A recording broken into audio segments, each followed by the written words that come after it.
प्रदेश के उपचुनावों से पहले उप मुख्यमंत्री केशव प्रसाद मौर्य का ओम प्रकाश राजभर से मुलाकात करना इस ओर संकेत देता है, इस ओर इशारा करता है कि क्या केशव प्रसाद मौर्य उपचुनावों के बीच में मुख्यमंत्री की कुर्सी पर सेंधमारी करते हुए नजर आएंगे।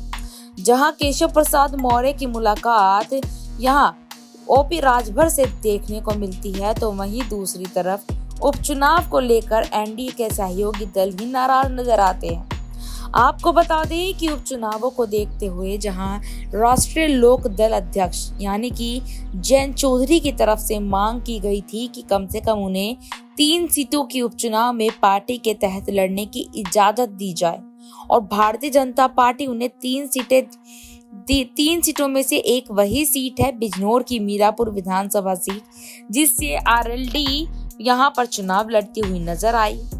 चंदन चौहान की बात यहाँ पर करें तो जहाँ से विधायकी का चुनाव भी जीता, बिजनौर से चुनाव लड़ा, लोकसभा का वहां से भी जीता, अब विधायकी से इस्तीफा देते हुए नजर आए।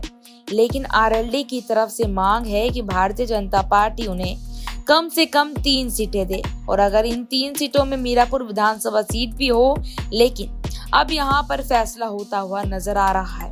औपचारिक रूप से ऐलान नहीं किया गया है, लेकिन फैसला हुआ है कि भारतीय जनता पार्टी 9 की 9 विधानसभा सीटों के उपचुनावों में खुद ही लड़ती नजर आएगी।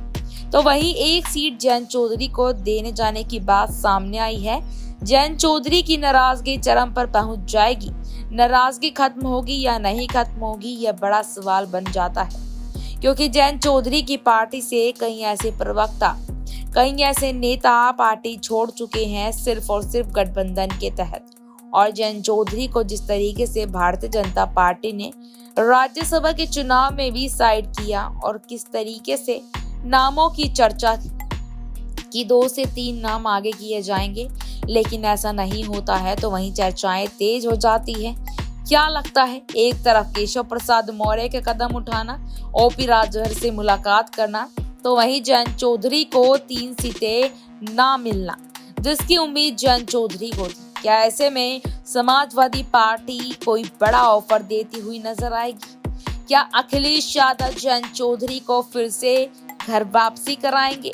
इस कड़ी में जयंत चौधरी बड़ा कदम उठाते हुए नजर आ सकते हैं। क्या लगता है आपको? अपनी राय कमेंट सेक्शन में जरूर बताएं। धन्यवाद।